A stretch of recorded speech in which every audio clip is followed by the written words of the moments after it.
sinabi kong praise, ano sasabihin nyo? God. Okay? Gawin natin. Praise! Praise! Praise! Praise! Praise! Praise! Amen! Hallelujah! Lahat ng kapurihan ay balas sa Panginoon lamang. Amen? Amen po ba, mga kapatid? Sabi po sa Hebrews 13 verse 15, through Jesus. Through Jesus. What a wonderful name, Jesus. Therefore, let us continually offer to God a sacrifice of praise, the fruit of lips that openly profess His name. There's no other name but Jesus. Amen. Let Jesus be the center of this church. Let His presence dwell in our lives today. Let Him, hayaan natin ang Panginoon na kumilos sa buhay mo ngayong umaga, kapatid. Amen? Kasi tayo ay hindi tumitigil. When you became the son and daughters of Christ, hindi natitigil ang pagpupuri natin sa Panginoon. Amen? You have the lips, you have the hands, everything, we can use it to glorify the name of Jesus. Amen?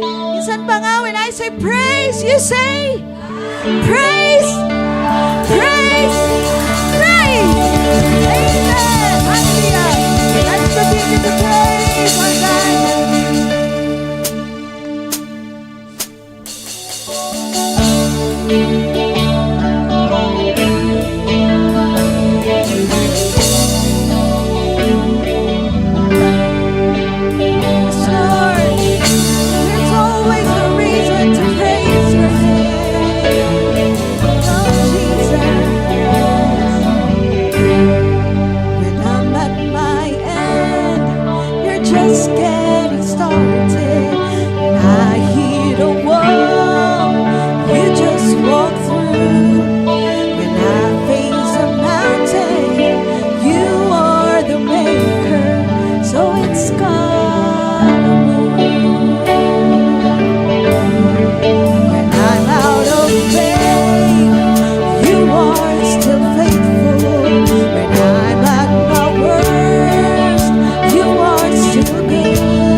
still you forgive. If only I ask. And how many times have you heard me pray? Draw near to me.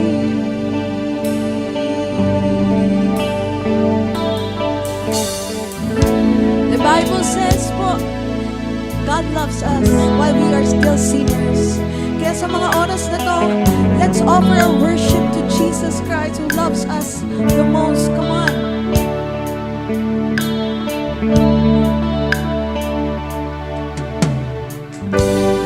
Of love the Father gave, for only love could make a way. Of love the heavens cry,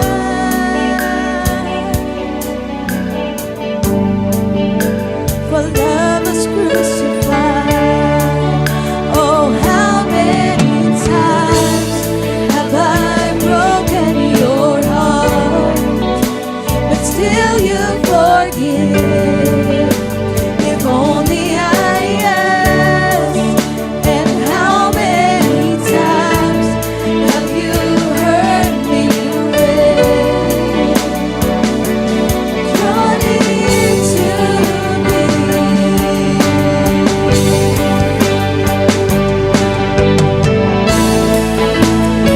Everything I need is you, my beginning, my forever. Everything I need is you.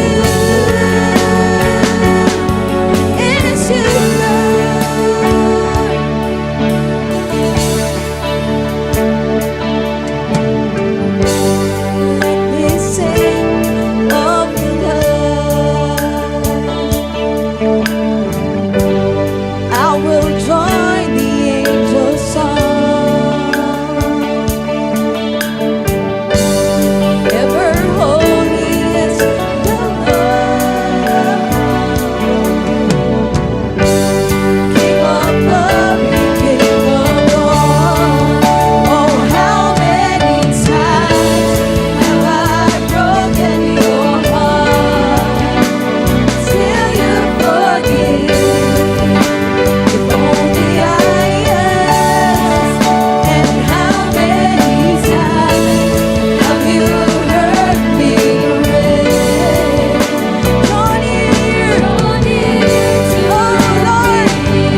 biyaya mo.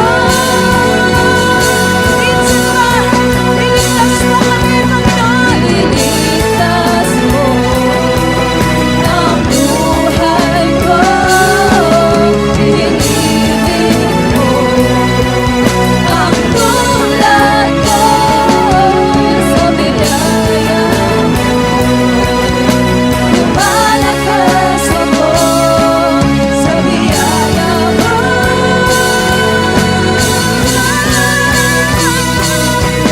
Kanyang ang pag-ibig mo, inalay sa buhay ko. Di man karapat-dapat, ngunit ibigin mo ako. Sa biyaya mo'y naligtas ako. Lahat ng papuri, Lahat ng papuri sa'yo. Marapat ialay ko sa'yo, Jesus. Oh, Jesus. Walang hanggang pagsambay sa'yo. lahat ng papuri, Lahat ng papuri sa'yo. Marapat ialay ko sa'yo, Jesus. Oh, Jesus. Walang hanggang pagsambay sa'yo, Jesus. Oh, Jesus. Walang hanggang pagsambay sa'yo, Jesus. Oh, Jesus. Walang hanggang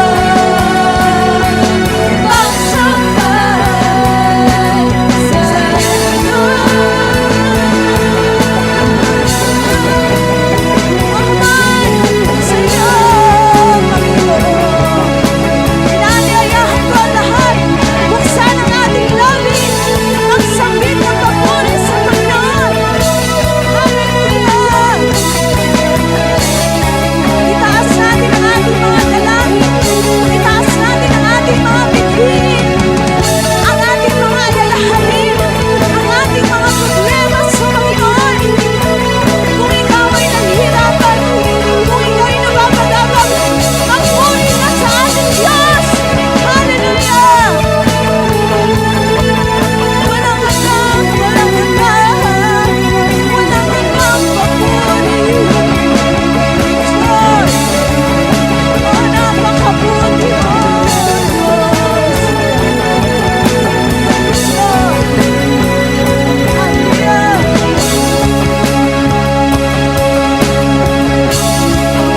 Lord. Hallelujah. Pwede ba itaas natin ang ating mga kamay sa Panginoon? And let's sing this again. Lahat ng papuri sa Panginoon. Kahit marami tayong problema, kahit marami tayong pinagdadaanan, whatever it is, there is always a reason to praise our God. Come on! Lahat ng papuri sa'yo. Panginoon, kahit nahihirapan kami, lahat ng papuri sa'yo. marapat ialay ito Yes, Lord. sa'yo, Jesus. Wala kami ibang kakapitan, Jesus. kundi ang pangalan na makapangyarihan sa lahat, Jesus. Walang hanggang pagsambay sa'yo. Minsan pa lahat ng papuri, lahat ng papuri sa'yo. Marapat ialay ito sa'yo, Jesus. Oh, Jesus. Walang hanggang pagsamba. minsan pa, for the last time, lahat po tayo, lahat. Lahat ng papuri sa'yo, Lord. Marapat ialay ito sa'yo, Jesus. Oh, Jesus. Walang hanggang pagsambay sa'yo, Jesus. Oh, Jesus. Walang hanggang pagsambay sa'yo.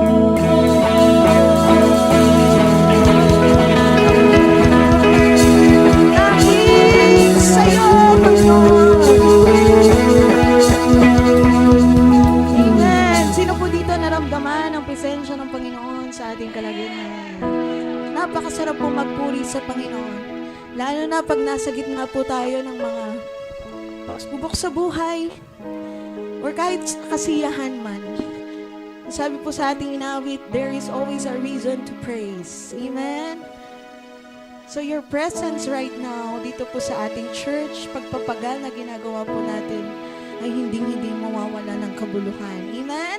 Everybody, eyes on here, come on! Dito po tumingin. And let's pray. Pwede po bang dito attention sa akin muna? And let's all pray to Jesus. Our Heavenly Father, the author and the finisher of our faith, Jesus. Lord, we come to you. We love your presence. We love your presence, oh God, today, Panginoon. Lord, baliwala ang building na ito. This is just a building kung walang presensya. But because you are here, you are with us, you are in us, and you are for us. Lord, nagiging makabuluhan ang bawat pag-awit, bawat pagpalakpak, at bawat pagbibigay sa iyo ng papuri, Panginoon. Lord, kulang ang mga salita, kulang lahat ng gawa, kulang para lang sabihin kung gaano kakabuti. Ipahayag ng aming mga labi how great you are, how faithful you are in our lives, O God. Lord, nagkakamali man kami, meron man kaming mga pagkukulang, salamat po dahil handa kang unawain kami, handa kang patawarin kami sa tuwing kami lalapit sa iyo. Kaya naman anumang mga kahinaan meron kami, Panginoon, Lord, doon mo kami turuan at palakasin. Doon mo kami hasain, Panginoon. Panginoon, kasi Lord, gusto namin ng pagbabago sa buhay namin, Panginoon. At walang ibang makakagawa nun, kundi ikaw lamang, Panginoon. Kayo po ang kumatagpo.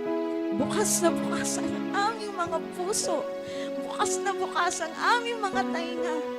Bukas na bukas kami, Panginoon, sa iyong pagkilos sa umagang ito. Lord, we just love to be in your presence. We just love Jesus living in our lives, Panginoon. Salamat po ng marami. All glory belongs to you alone. In Jesus' name, amen. Makakaupo na po tayo. Amen. Yan, dako na po tayo sa atin pong tithes and offering. Yan. Yan. So today po, as we give our tithes and offering, let us remember po that giving is an act of faith and worship. Sabi nga po sa Proverbs 3 verse 9 to 10, honor the Lord with your wealth, with the first fruits of all your crops, then your barns will be filled to overflowing. So yung giving po natin, ito po ay way of honoring God first, not last. Minsan po pag dumarating yung payday natin, no, parang dahil sa mga circumstances po ng buhay natin, nahihirapan natin tayong i-let go yung first fruit na ng salary po natin. Pero alam nyo po, in my testimony, natutunan ko po na iset aside talaga kung ano po yung para sa Panginoon. And what comes after that, after mong maset aside yung, at naibigay yung para sa Panginoon, meron pong peace, at parang nararamdaman mo na hindi ka po pinagkukulang ng ating Panginoon. Amen? So, Kapag po tayo ay nagbibigay sa Panginoon, kahit anuman po yung pinagdadaanan natin or yung sitwasyon ng buhay natin, lagi po nating dinideclare sa Panginoon that He is our provider. Di ba po? Ipinagkakatiwala natin sa Kanya kung ano ang meron tayo. Kasi siya naman po ang source ng lahat ng meron tayo eh. Amen? Sabi rin po na kapag po merong time na kapag po ang pagbibigay natin ay parang ang hirap pong i-let go yung pagbibigay o yung para po sa Panginoon, patuloy na i-remind po natin ang sarili natin na I chose to trust God with this money or with this fruit na ibinigay sa atin ng Panginoon. Yan. And I saw how He provided. At lagi nating sabihin na nakikita ko kung paano ang Panginoon nagpo-provide sa buhay natin. Amen? Araw-araw, di ba po, ang Panginoon nagpo-provide sa buhay pa ng bawat isa sa atin. Sometimes, hindi naman po sa paraan ng pera. Hindi naman po laging ganun. Kundi, laging meron kang peace. Di ba? Katulad po nung kanina ko pong sinabi, lagi kang may strength sa bawat araw. At syempre po, yung mga unexpected favor or blessing na nanggagaling po sa ating pong Panginoon. Yan. So, sabi po dito sa 2 Corinthians 9 verse 6, whoever sows sparingly will also reap sparingly, and whoever sows generously will also reap generously. So, our giving reflects our faith in God's provision. So, kung ano po yung ating pagbibigay sa Panginoon, ito po yung nagre-reflect kung paano po ang Panginoon nagtitiwala tayo na magpo-provide sa buhay po ng bawat isa sa atin. Amen. Sige po, tayo po yung manalangin. Lord, maraming salamat po for this day na inyo pong ipinagkaloob sa amin. Thank you, Lord God, for continuously reminding us, Lord God, the importance of tithes and offering. Yung importance mo, Panginoon, ng ibigay sa iyo, Lord God, kung ano yung para sa iyo, Panginoon. Because we know, Lord God, that you provide, Lord God, that you will provide for us, Lord God. And yung heart po namin, Lord God, na patuloy na manatili at patuloy na piliin, Panginoon, that when we give, kung ano man po yung para sa iyo, Panginoon, nagtitiwala kami, Lord God, that you will provide for us, Panginoon. Every day, Lord God, you sustain us with the strength, with the peace, Panginoon, with all the needs na kailangan po namin, Panginoon, sa araw-araw, Lord God. So why not, Lord God, why not we give kung ano po yung para sa iyo, Panginoon? Kaya Lord, pagpalain mo po ang bawat isa sa amin na magbibigay ngayon pong umagang ito, Panginoon. At i-bless mo din po ang aming iglesia, Lord God, ang aming pong community, Lord God, na kinabibilangan, Panginoon, upang maging pagpapala din po kami, Lord God, sa iba. Maraming salamat po sa pangalan ni Jesus. Amen. Tayo po ay magsitayo at buksan po natin ang ating mga Biblia sa aklat ng Efeso Kapitulo 2, talata 8 hanggang 9.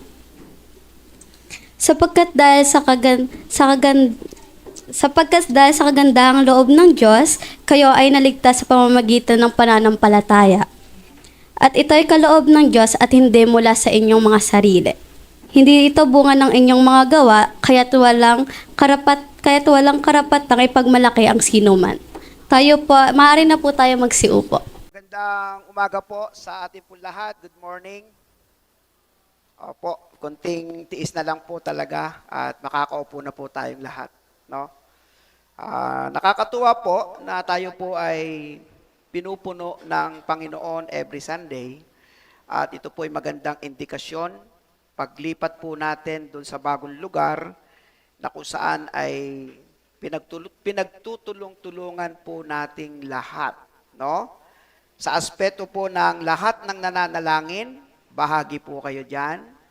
Lahat po ng nagkontribusyon sa ating pong Road to 100,000, bahagi po kayo dyan. Lahat po ng nagkaroon ng oras para magmalasakit sa paglilinis, pagsasaayos po ng ating pong bagong lugar ng pagsamba, napakalaking bahagi po ninyo dyan. Lahat po ng nagsitulong sa atin in terms of monetary, no? Sa ibang bansa man, kaibigan nyo man, kakilala nyo man, napakalaking pasasalamat po sa Panginoon ang lahat ng ito. Ang Road to 100,000 po natin, sa loob lamang po ng almost a month, ay kinumpleto po ng Diyos ito ng sobra pa. Palakpakan natin ang Panginoon doon sa bagay na yon. Okay, kinompleto nyo po ito ng hindi sakto, kundi sobra pa. Ngayon, yung mga 5 piso, 10 piso, yan po ay sadyang itinitira po natin para sa inyo pong mga anak. Kasi gusto po natin sa kanilang murang isipan, ay sila po mismo ay makaisip, Mami, Daddy, gusto ko rin pong maging bahagi ng road to 100,000. Pero kung tutuusin, punong-puno na po yan. Sobra pa. Okay? So sabi ko, anak, huwag mo munang punuin kasi meron pa tayong mga bata na maaring gusto pang magtumulong o mag-contribute mula po sa kanilang mga baon o mga allowance na ibinibigay ng kanilang mga magulang. Ang buwan po ng pag-ibig at buwan po ng pagpapatawad ay atin na pong naituro ng month of February. Ngayon po ay March na. Alam niyo po ba yon? Oh, palakpak ulit kay Lord ba? Thank you, Lord. March na naman. No? At itong unang-unang araw na ito ay bumungad po agad-agad sa atin ang malulungkot na balita na itong pong Middle East ay nagkakaroon po ng giyera laban sa Amerika at saka Iran, no? At ito po ay at saka po Israel, ito po ay hindi magandang balita para po sa ating lahat. Sapagkat ang digmaan pong ito ay lilikha po ng malaking epekto sa buong mundo. Salamat na lang sa Diyos, itong Pilipinas ay hindi pinapakialaman ng mga bansang makapangyarihan. Alam niyo po ba, nung ako po ay may nakausap, sabi niya, itong bansang Canada, kahit 5 Pilipinas, ilagay mo sa bansang Canada, kasyang-kasya. O ibig sabihin, sobrang laki ng bansang iyon para pagkasyahin tayo dito, itong Pilipinas sa kanilang bansa. Lalo na kung Amerika. No? So medyo, ano po yan, hindi po yan magandang balita on our part, pero meron po sa aking mga nag-text na humihingi po ng panalangin. Dahil walang patid ang sirena, maya't maya, bilang hudyat na sila po ay mag-ingat sa kanilang lugar. Kaya tayo pong malalayang bansa pa sa kasalukuyan, lalo tayong dapat mas maging mainit, mas maging masipag, mas maging mapagsamantala sa mga oras na malaya pa po tayong nakakasamba sa ating Panginoon. Amen po? So kaya po, ngayon naman pong buwan ng Marso, ang papaksain po natin ay pananampalataya at kagandahang loob ng Diyos. Faith and God's grace po yung ating papaksain at doon po iikot ang buong buwan ng Marso sa mga paksain pong ito. Kaya po, papasimulan ko na po. Ang una po nating paksain ay may kinalaman sa pananampalataya na ating pong pinamagatang faith is key, the key to salvation. Okay? Ang pananampalataya ay susi ng kaligtasan based sa Efeso, Kapitulo 2, talatang 8 hanggang 9, na ang wika, sapagkat dahil sa kagandahang loob ng Diyos, kayo ay naligtas sa pamamagitan ng pananampalataya, at ito'y kaloob ng Diyos at hindi mula sa inyong sarili. Sa talata pa lang ay magkasama na yung salitang pananampalataya at ito'y kaloob ng Diyos. Faith and God's grace, at hindi ito mula sa inyong sarili, hindi ito bunga ng inyong mga gawa, kaya walang dapat maipagmalaki ang sinuman. Meron po sa salitang Ingles na ang pagkabanggit po ay prerequisite. Tama ba ang aking pronunciation, mga anak? Prerequisite. Ayan. Ito po yung mga una-unang dapat mo munang gawin bago ka humakbang sa pangalawang hakbangin. Halimbawa, hindi ka makakapag-grade 1 hanggat maaari, pinadadaan ka muna sa daycare. Tama? Kinder 1, Kinder 2. Pagkatapos, mag-grade 1 ka. So, meron pong nauuna na hagdanan bago ikaw pumasok sa pangalawa at mga ilang bagay. No? Ang tawag po doon ay pasimula na dapat mo munang gawin. Pag-uusapan po ay spiritual, at ang pag-uusapan po natin ay kaligtasan. o ito po yung tinatawag nating pakikipagrelasyon sa ating Diyos. Ang salvation po kasi ay pakikipagrelasyon. Ang salitang kaligtasan ay hindi po nangangahulugang ikaw ay binaril, pagkatapos nakailag ka, naligtas ka. Hindi po yun ang pinag-uusapan natin dito. Ang pinag-uusapan po natin kaligtasan ay pakikipagrelasyon sa ating Diyos Ama sa pamamagitan ng kanyang anak na si Hesukristo. Okay po? At ang tinutukoy po dito, yung kabilang buhay na patutunguhan po natin pag tayo ay namatay. Ngayon, ito pong salvation na to, meron pong prerequisite at ito po yung pananampalataya. Bago po ang kaligtasan, bago po ang pag-angkin ng buhay na walang hanggan, bago po ang tunay na pakikipagrelasyon sa Diyos, meron pong nauuna. Sa biyaya ng Diyos, meron pong nauuna na galing pa rin sa Diyos. Ito po yung pananampalataya. Tatandaan po ninyo, tayo po'y mga patay pagdating sa espiritual.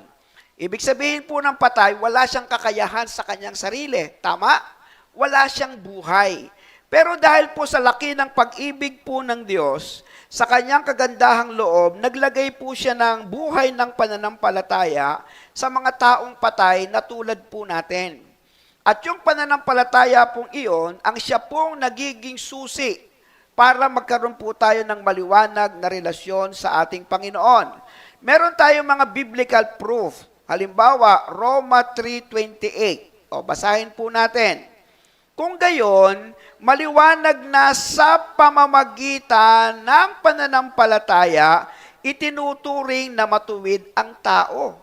Ano po ang magiging dahilan para maging matuwid ang tao?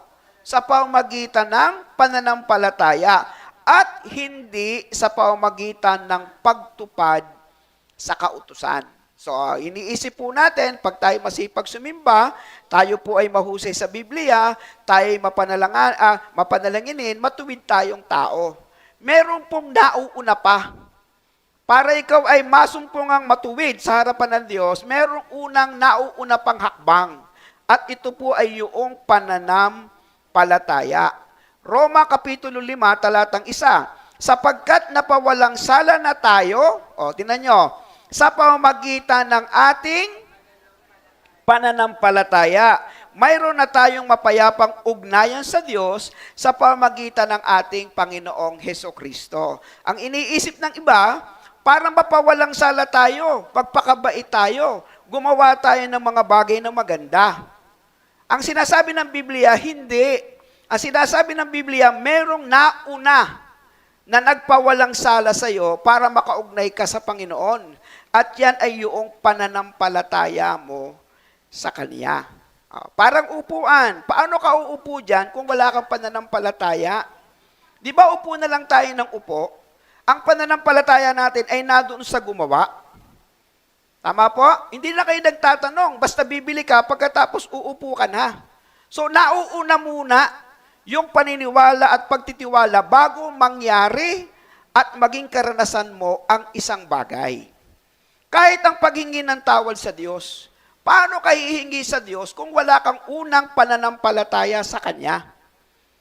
Paano tayo magtitipon-tipon sa pagsamba at pagtaas ng kamay kung wala yung unang pananampalataya sa Kanya?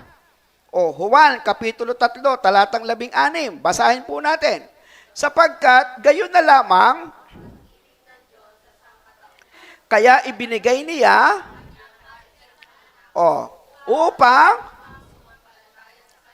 ay hindi mapahamak. Nauuna po yung pananampalataya para hindi mapahamak, pananampalataya para magkaroon tayo ng buhay na walang hanggan. Ang buhay na walang hanggan, naandyan lang yan. Okay po? Yung pagiging anak ng Diyos, naandyan lang yan. Ginawa na yan ng ating Panginoong Jesucristo. Pero pag hindi humakbang ikaw sa pananampalataya sa ginawa ng Panginoon sa'yo, wala kang magiging kwentong karanasan. Tulad ng nangyayari sa atin ngayon. Gawa Kapitulo 16, talatang 31. Basa.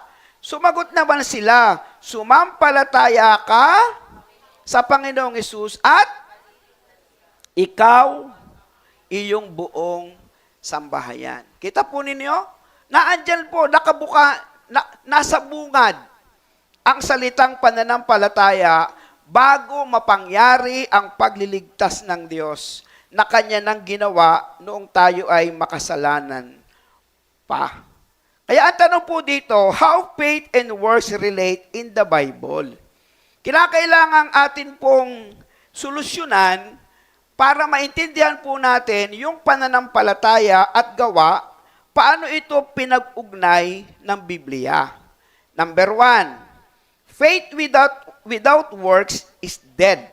Sabi dito, yung pananampalataya na wala namang gawa ay patay. Santiago, Kapitulo 2, 18-20.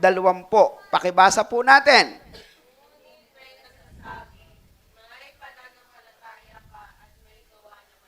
Mm.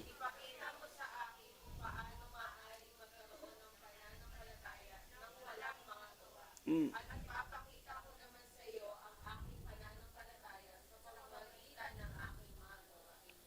Number 19.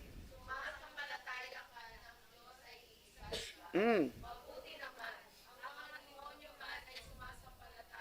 At nanginginig pa, isa kang hangal.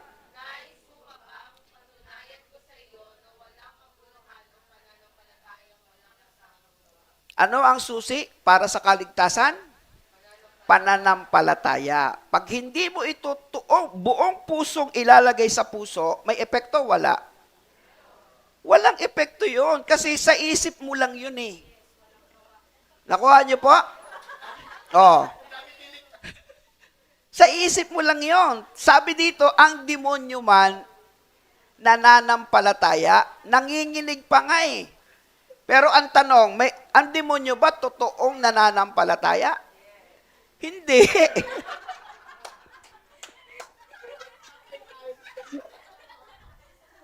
Bagsak lahat kayo sa exam, ha? Hindi. Hindi. Kailanman hindi mapangyayari yon. Sa isip lang niya yung paniniwalang may Diyos. Pero pagdating sa tunay na buhay niya, walang katotohanan yon. Kaya patay. Yun ang sabi niya. Patay yung pananampalatayang isip mo lang. Demonyo nga eh, nananampalataya. Nanginginig pa nga eh. Pero totoo bang nananampalataya sa Diyos? Hindi. Yun ang tamang sagot. Tama? Hindi talaga. Hindi kailanman. Meron pa ngang impyernong nakalaan eh. Humihibok pa nga siya ng marami na nananampalatayang walang katotohanan. Di ba? Sabi nga natin, meron ba ditong hindi naniniwalang may Diyos? Halos lahat naniniwalang may Diyos. Pero sa isip, kaya patay.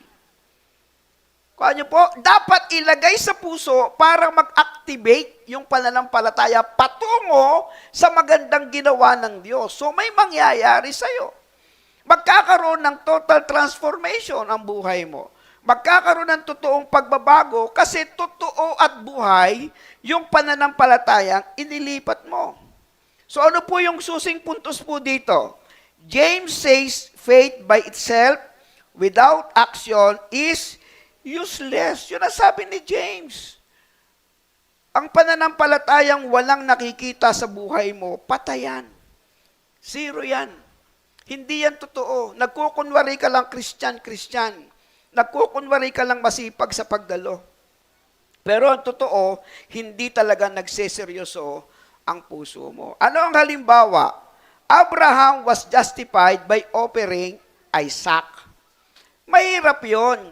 Kasi daang taon bago sila nagkaanak, nang lumaki si Isaac, ipinahahandog ng Diyos si Isaac kay Abraham para patayin. Di ba? Ang pananampalataya ni Abraham, dinala si Isaac para patayin. Nakuha niyo po? Kaya yung pananampalataya niya, buhay. Kasi sinabi ng Diyos, may pananampalataya sa Diyos, sinabi ng Diyos, dalhin mo yung iyong anak sa ganitong bundok at ihandog mo sa akin. O, paano pumasok yung pananampalatayang patay kung hindi niya ito dadalhin. Bagamat naniniwala siya sa Diyos na nagsabi sa kanya. Paano papasok yung pananampalatayang buhay? Dinala ni Abraham si Isaac sa lugar na pinadadalhan ng Diyos para ihandog. At nung akmang sasaksakin na niya para patayin, pinigil na siya ng Diyos. Kasi napatunayan na yung pananampalataya niya ay hindi patay. Ang pananampalataya niya ay buhay. O, tayong lahat na nagtitipon-tipon dito linggo-linggo, patunay ba ito na buhay ang pananampalataya nyo? O naiinggan nyo lang kayo? O naisip nyo lang na ito'y mabuti? O naisip nyo lang sa puso nyo na ito'y tama? Kaya sundin natin si Tatay Pastor. Pagka po gano'n ang inyong konsepto, hindi po mapapagtibay na buhay ang pananampalataya nyo. Dapat pumunta kayo dito, may galak ang puso sa pagsamba. Amin ba yan? Mayroon kayong paghahanda sa inyong sarili, Sabado pa lamang. Nararamdaman nyo na yung pag-ibig ng Diyos. Nararamdaman nyo na yung kanyang pagmamahal. Kaya yung ipinapakita natin dito, sama-sama, linggo-linggo, ay hindi dahil obligasyon, kundi dahil sa isang pananampalatayang totoo, na nakikita sa pang-araw-araw po nating buhay. O, di po ba? O, ano po yung context dito? James is talking about dead faith. Ibig sabihin, no change in life, equivalent to no real faith. Kung walang ipinagbabago sa tagal ng panahon, mananampalataya kang tunay, walang nababago sa'yo, patay ka. Hindi ka pa buhay. Nakukuha niyo po? Hindi ka pa buhay. Ibig sabihin, wala ka pa rin talagang kaugnayan sa Diyos. O anong number 2? Works show genuine faith. O Efeso 2:10, basa. Ay?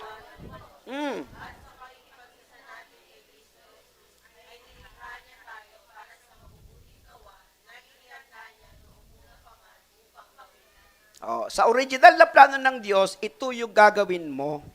Maging mabuti kang tao, maging mabuti kang tagasunod ng Panginoon. Eh sumuway, si Adan at si Eva, namatay tayo sa espiritual. Nung mamatay tayo sa espiritual, naghari ngayon ang pita ng mata, pita ng laman, at kapadalawaan sa buhay. Kaya nung unang-unang panahon, ang napakadaming tao ginunaw ng Diyos. Dahil ang umiral ay hindi po kabanalan, kundi pagiging masama sa kanyang sarili, na siyang orihinal na larawan ng isang patay.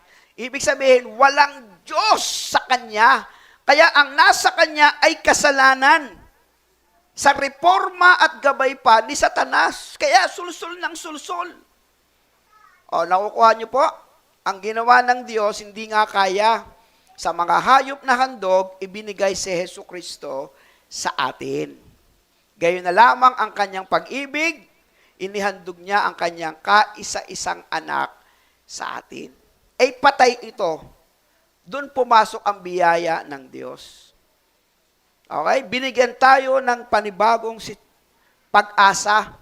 Ngayon, nung mabuhay tayo sa pananampalataya, ang tanong, inilalagay mo ba ang pananampalatayang ito sa isip lang o inilalagay mo sa iyong puso? Kung sa isip lang, patay pa rin ang pananampalatayang yan. Pero kung ito ay totoo sa puso, sigurado may makikita at may makikita sa iyong pagbabago. Amen? Kung dati kang nagmumura, dahil sa tunay mong pananampalataya, ayaw mo na nun. Iba na yung lingwaheng lumalabas sa iyong bibig. Kung dati kang masyadong palasak sa mga bisyo, nababago. Amen po ba yon? Hindi dahil sa payo ng pastor, hindi dahil sa impluwensya ng ibang tao, kundi dahil sa buhay mong pananampalataya. Nagsisimula kang ibigin ang Diyos, nagsisimula kang maging masayang maglingkod sa Panginoon, kaya nababago ang lahat ng bagay. Kaya sabi dito, kung ano ka ngayon, hindi mo gawa, gawa ng Diyos. At sabi dito, at sa, pakikipag-isa natin kay Kristo Jesus. Kung ano ako ngayon, kung ano ka ngayon, hindi dahil gawa mo. Dahil gawa ng Diyos nang magsimulang manampalataya kang totoo sa Kanya. Tama ba? Nung manampalataya kang totoo sa Kanya, nagsimula kang umibig na totoo, maglingkod na totoo, sumamba na totoo, manalangin na totoo, maging mabuting kapwa na totoo. Sabi dito, nilikha niya tayo para sa mabubuting bagay na inihanda niya nung una pa. Ibig sabihin, yun ang original na plano ng Diyos nung una pa. Hindi lang napangyari kasi sumuway ang unang tao, si Adan at si Eva. Pero dahil mahal ng Diyos tayo, at ayaw niyang mapahamak tayo, gumawa ang Diyos ng paraan. Sa panahon natin sa Bagong Tipan, napangyari na ba na si Jesus ay nabuhay? Opo. O wag na kayo sumagot, baka mali na naman. Opo. O ako na lang ang sasagot. Napangyari na ba na siya po ay nagkaroon ng mga miracles? Opo na naman. Napangyari bang siya po ay ipinako sa krus, nahirapan, nagsakripisyo? Opo uli. Tama po yun. Napangyari siya sa panahon natin, sa panahon ng Bagong Tipan. Paano yung lumang tipan? Wala pa si Jesus. Wala pang inihahandog na tulad ni Jesus para makaugnay sila sa Diyos Ama. Ang kaligtasan sa lumang tipan at kaligtasan sa Bagong Tipan, iisa din lang ang susi. Pananampalataya. Hindi naman ako maghahandog ng hayop na panganay. Hindi ako maghahandog ng iniuutos ni Moses sa kanyang kautusan kung wala akong pananampalataya kay Yahweh. Wala pa nun si Jesus. Pero ang kanilang kaligtasan, nakatutok pa din sa Diyos. Yan ang pinakasusi talaga. Ano sabi dito? Key point po natin. We are created for good works. God prepared. In the context, salvation is by faith, then works follow as evidence of transformation. Bakit ang laki ng pinagbago ng kapatid na to? Kasi tunay siyang nananampalataya. Tama po ba? Paano mo patunayang nasa kanya na talaga kaligtasan ng Diyos? Kasi tunay siyang nananampalataya. Hindi kayo masasabihan, born again ka pa, wala ka namang ipinagbago. Pangit na salita. Di ba? Ang sasabihin sa'yo, kamangha-mangha, sasama ako kung saan ka man naroroon kasi parang meron akong nakikitang iba sa pananampalataya mo na iyong sinasamba. Okay po? Kaya si Paul po at saka si James, on faith and works, inayos po nila yung pananaw na yan.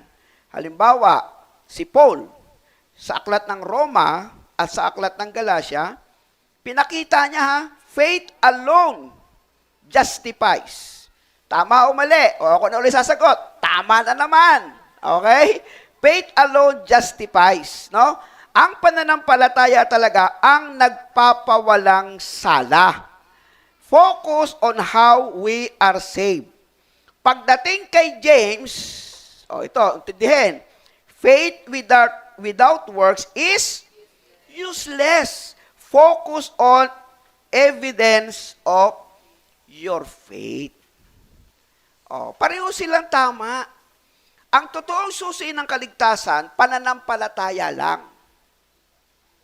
Okay pa? Pero sabi ni James, oo, sang-ayon ako sa iyo, Pablo, pananampalataya lang. Pero nasan yung pananampalatayang yun? Guess niyo po? Naunawaan po ba ninyo? Paano tayo nagkaroon ng kaugnayan kay Jesus? Pananampalataya. Ang tanong, nasan yung pananampalatayang yun? 2 Corinthians 5:17. Ang nakipag-isa kay Kristo ay isa ng bagong nilalang. Wala na yung kanyang lumang pagkatao, narito siya'y bago na sa harapan natin. Kaya ang paniniwala ko po sa inyo at paniniwala nyo sa akin, kung anuman ang nangyayari sa inyong pananampalataya sa Panginoon at pagkilos ng Diyos sa buhay nyo, ay bunga po yan ng naunang tunay na pananampalataya sa inyo. So, paano ito nagkaroon ng resolusyon? They are addressing different angles. How we are saved? Faith plus proof of salvation. Ano yon? Works. Nakita ba? Parang hindi nasundan Yung nasa resolution tayo. They're addressing different angles. How we are saved? Ibig sabihin, faith versus proof of salvation. Ibig sabihin, works. Okay, salamat dahil nasundan niya. Okay, so ang bottom line is this. Faith is the root, works are the fruit. Maliwanag na. Maliwanag na, faith is the root. Kasi siya ang key to salvation. But works are the fruit.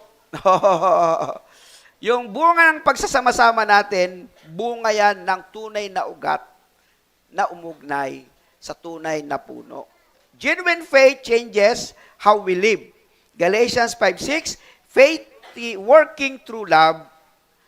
Kung babasahin sa Tagalog, hindi rin naisulat. Naisulat ba?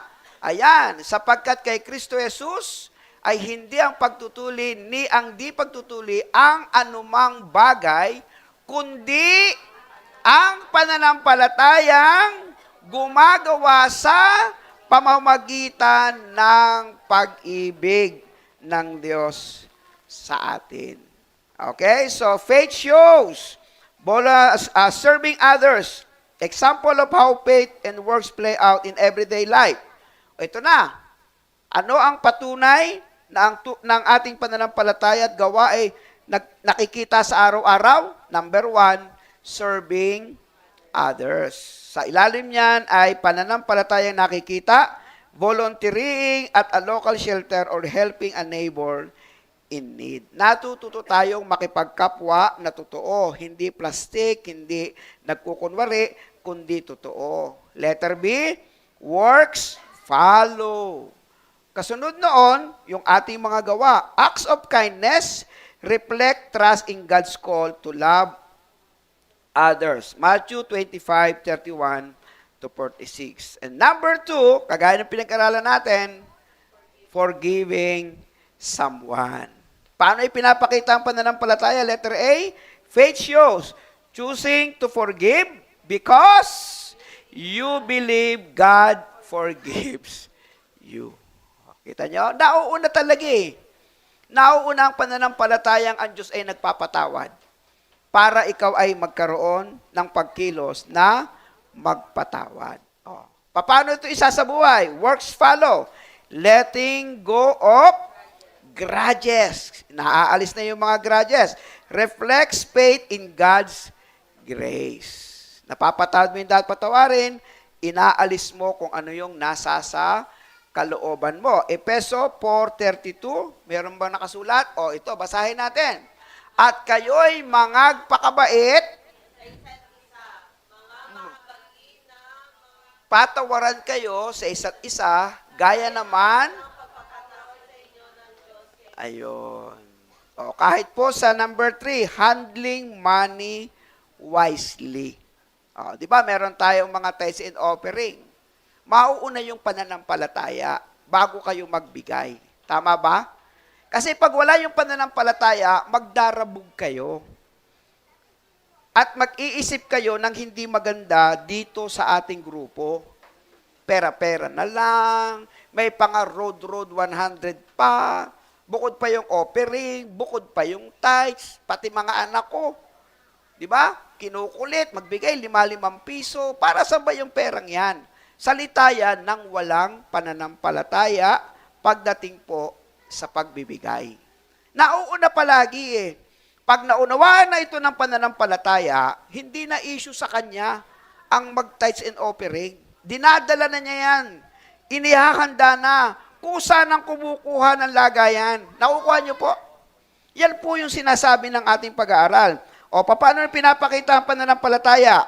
Trusting God with finances and then giving generously. O, paano ito ginagawa? Budgeting, tithing, and being content reflect faith in God's provision. Kung may pananampalataya ka, magsisimula kang mag-budget. Ihiwalay mo yung para sa Kanya. Ihiwalay mo yung para sa'yo na ibibigay para sa gawain ng Panginoon. Pero magsisimula ba yun sa iyong sariling kagustuhan? Hindi. Ayaw mo nga babawasan yung pera mo eh. Di ba? Kung 1,000 to, 100, okay lang yan eh. Kung 10,000 na, 1,000 na, okay pa rin eh. Kung 100,000 na, 10,000 na, bumababa na yung faith eh. Nakuha nyo? Ay, paano kung payayaan kayo ng 1,000,000? Bibigyan nyo ba ang 100,000? Sa pananampalatayang nasa sayo? O, ganun po yun. Kaya ang katotohanan ng pananampalataya sa palalim na spiritual na buhay, nakikita na yan na aplikasyon sa inyong buhay. Sa ating buhay. O basahin ninyo. Verse 10. Ang mapagkakatiwalaan sa maliit na bagay ay ayan. Ang mandaraya ay kaya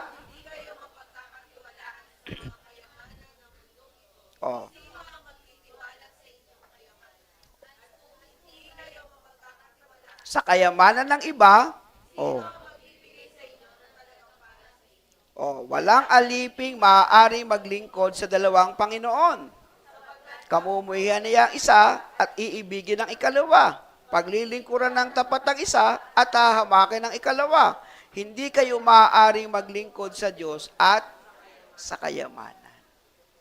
Pag nagsimula po tayong manampalataya sa Diyos, ibigay natin yung para sa Diyos. Paglilingkod, pagtatapat, bibigyan natin siya ng kaluwalhatian.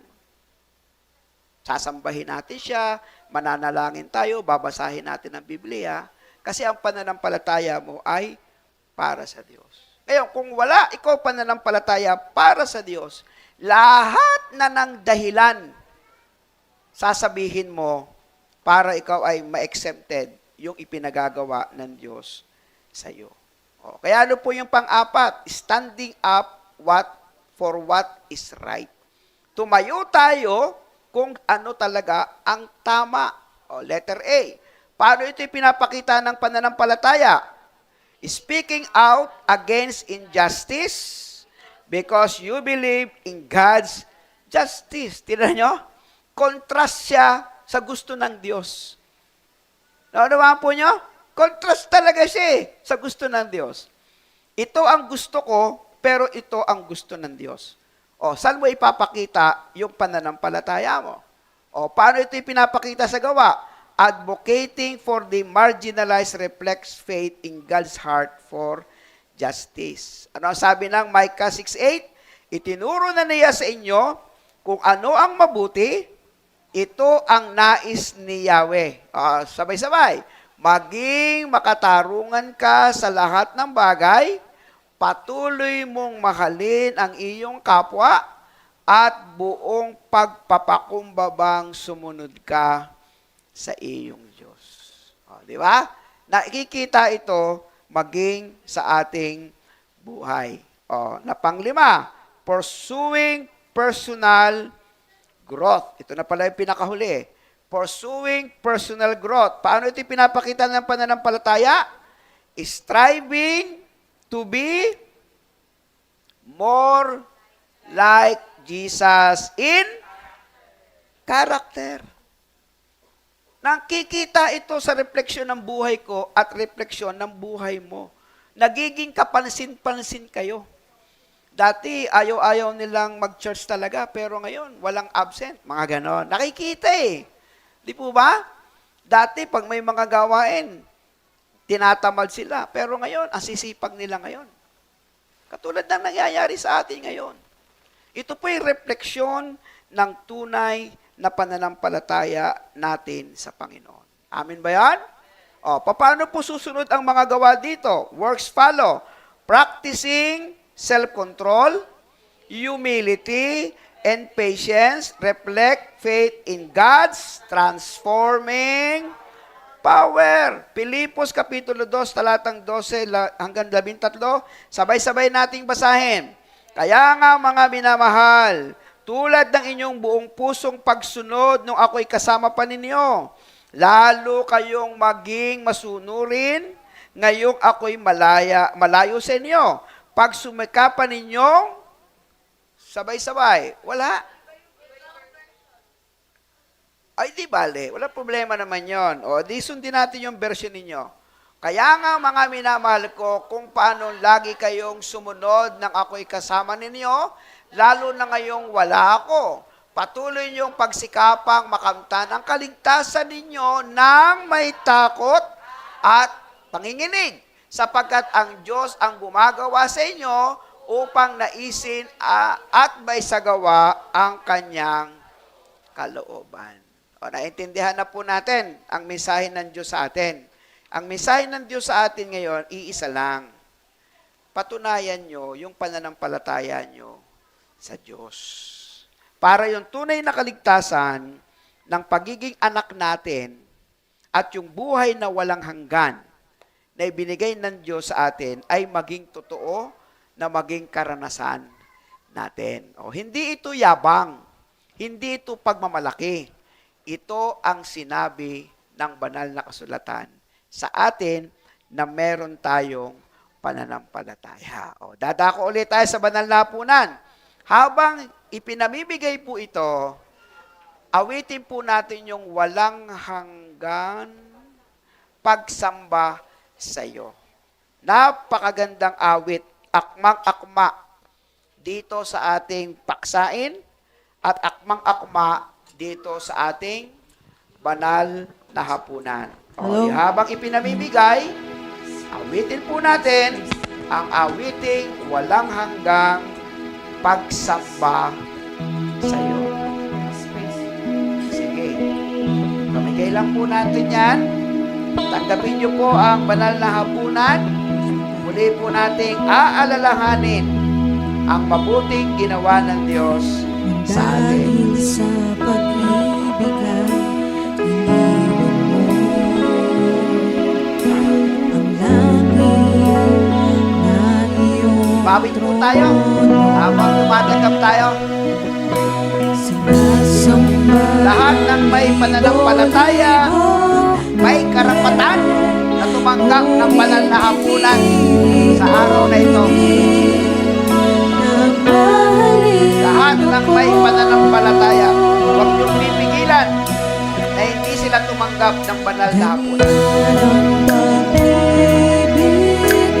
Praise God. Inalay sa buhay ko, di man karapat-dapat, ngunit inibig mo ako. Sa biyaya mo'y naligtas ako. Lahat ng papuri, lahat ng papuri sa'yo. Marapat ialay ito sa iyo, Jesus. Oh, Jesus. Walang hanggang pagsambay sa iyo.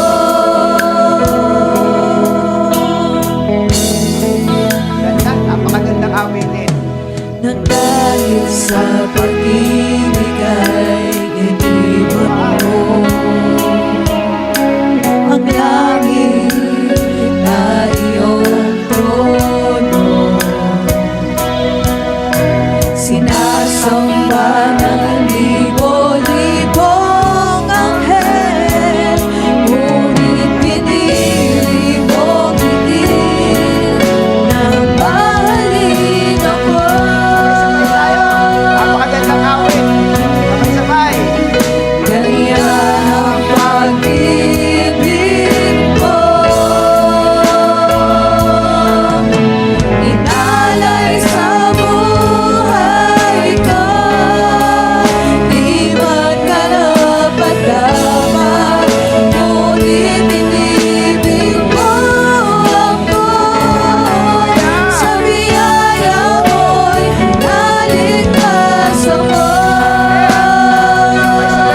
Dapat ngunit inibig mo ako.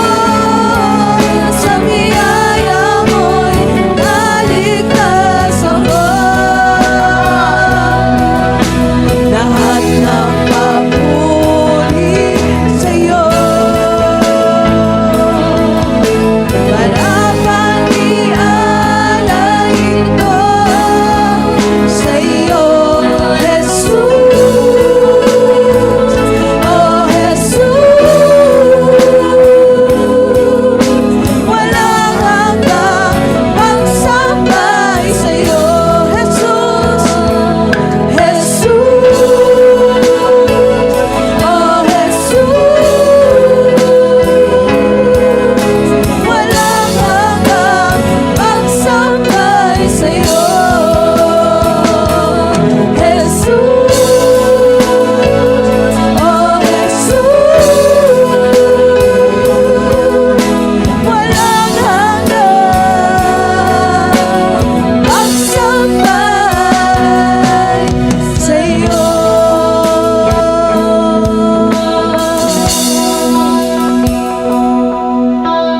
Sapagkat ito ang turo na tinanggap ko mula sa Panginoon at ibinigay ko naman sa inyo.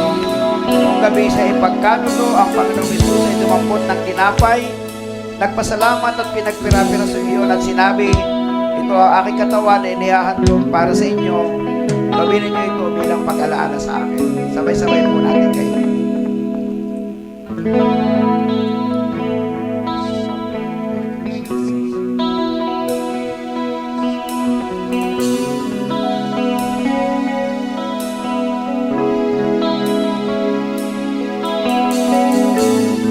Matapos magkapunan, dumampot din siya ng kopa at sinabi, ang kopang ito ang bagong tipan na pinagtibay sa aking dugo. Tuwing iinumin ninyo ito, gawin ninyo bilang pag-alaala sa akin. Sabay-sabay po tayo.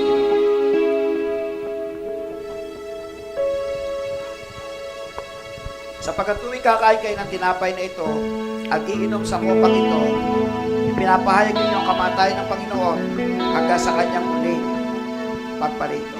Tayo po ay sama-samang manalangin. Aming Diyos, aming Panginoon, nagpapasalamat po kami sa iyong dakilang pag-ibig. Nananampalataya kami, nagtitiwala kami, nawa masubukan niyo po ito sa aming mga buhay. Sa umaga po ito, sama-sama yung pinapanalangin namin ang aming mga kapatirang merong pong karamdaman, kaya hindi po sila nakarating. Merong mga problema at mga suliranin, kaya hindi po sila nakarating. Kayo po aming Diyos na sinasampalatayanan ay totoong Diyos na lagi po naandyan para umagapay, tumulong sa amin. Sa panahon ng aming kahinaan, kayong aming kalakasan. Sa panahon ng karamdaman, kayong aming kagalingan. Sa panahon ng kabiguan, kayo po ang aming pag-asa.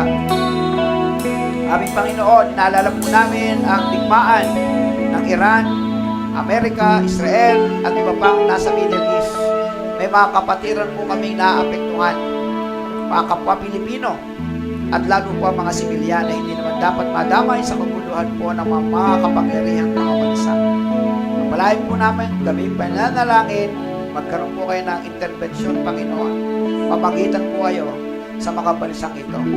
Madalian po matapos ang gerang ito, upang sa ganoon patuloy na ang bansa, ang buong mundo ay magkaroon po ng katahimikan.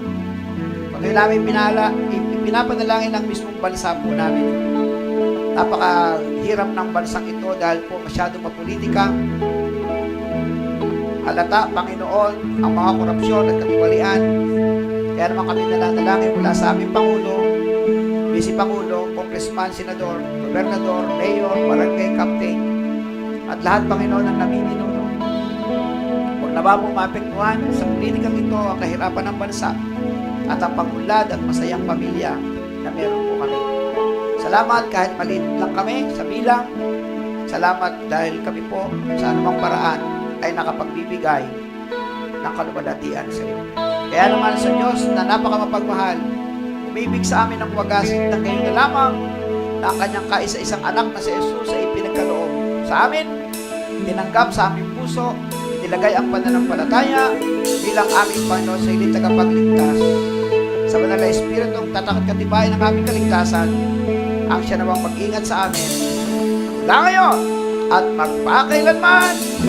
Amen and Amen. Lahat ng